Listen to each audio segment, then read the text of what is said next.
Good morning everyone, so welcome again to my channel. So today we will discussing the chapter 3 control structure, and I am Sheila Shelmy Burbanya Itak, and I am from this IT 1B. So on this overview on this topic is discuss the three basic programming structure, distinguish linear structure from relational structure, distinguish relational structure from loop structure, discuss the relational operators, discuss the nested relational structure, explain in detail the differences between controlled loop and infinite loop. So there are three basic structures. Almost all flowcharts created for purpose of solving a problem are made of three basic structures. Namely, number one is linear, relational or selection, loop. To make the power of flowchart really absolute, these three structures have to be stitched together as one. So now to look at basic structures. Number one is linear structure. The linear structure is nothing more than showing of sequential execution of processing statement as logically described in flowchart. So ang kaning linear structure, wala siya mas more than nagpakita siya og sequential execution kung saan para unsaon pag-process sa statement o logically para mag-describe as a flowchart. Linear recursive steps. The flowchart as shown is a linear construct designed to perform a single fast processing. So kaning linear recursive steps man siya nagpakita yung flowchart na nagpakita og linear construct na design para ma-perform niya ang single fast processing. So linear recursive steps man siya start, and first complete the process pass, then second is repeated process pass. Three basic structures: linear in relation to loop structure. It shows how the recurrence of certain step help achieve the second round of input processing before it ends. So magpakita na siya kung saan pagkuan recurrence o saan niya pag tabang o achieve sa second round o pag input kung saan pag-process other mahuman. So sa linear in relation to loop structure, magyapa na siya start a minus 0 may equal 0, b equal to 0, then first complete the process pass.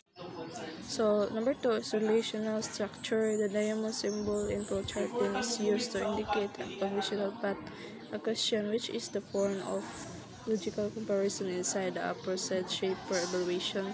So kaning relational structure, symbol niya is diamond na flowchart. Magamit ni siya sa pag-indicate sa conditional path. Ang pangutana, unsaon pag-form sa logical comparison sulod sa aforesaid yung shapes para sa pag-evaluation. So mao siya ang mga symbols or flowcharts.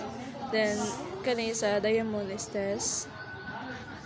Statement number 1, statement number 2, relational structure, no fat. Sa statement number 1, the step to take when the answer is no.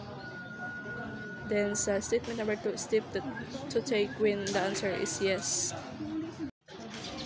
So relational structure, relational operators. As mentioned, the truth value of comparison or expression can be determined through the use of 6 relational operators as shown. So kanang sabotan ng relational operators as mentioned, sabotan is mention siya og tinuod na value ug expression pwede po siya mag-determine sa paggamit sa 6 relational value operators as shown. So this third relational structure, A relational structure normally reflects a simple evaluation process, and that is by comparing two values in a single decision box. So it means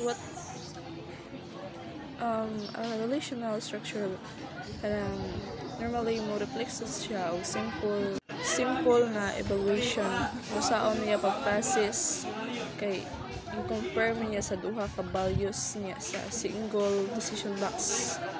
Number 3, loop structure. This action of performing a repetitive task is known as a loop. A loop structure must have control, and that is to terminate at certain point. So, morning loop structure, start statement number 1, statement number 2, test, then go to the statement number 3, then stop.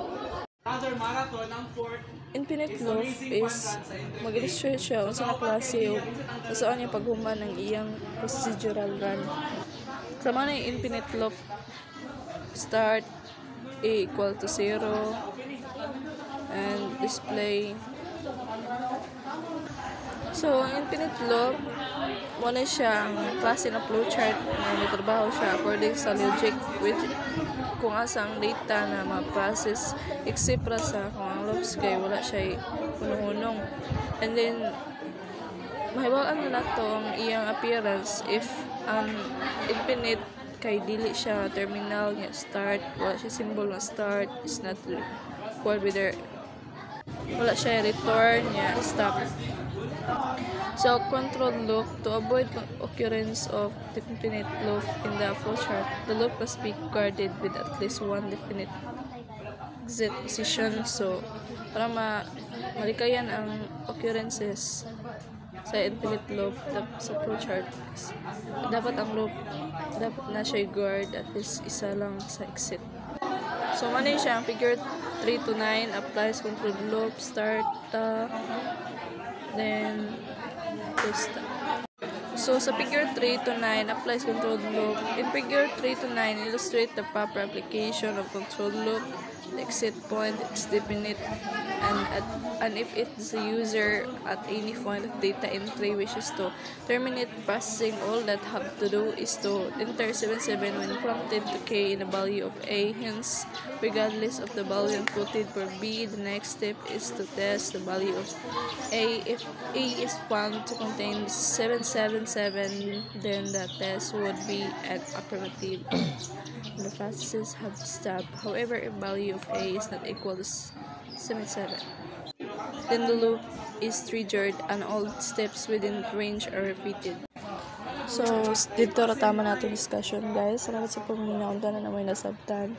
So, don't forget to follow, subscribe, like, and share my YouTube channel. Thank you.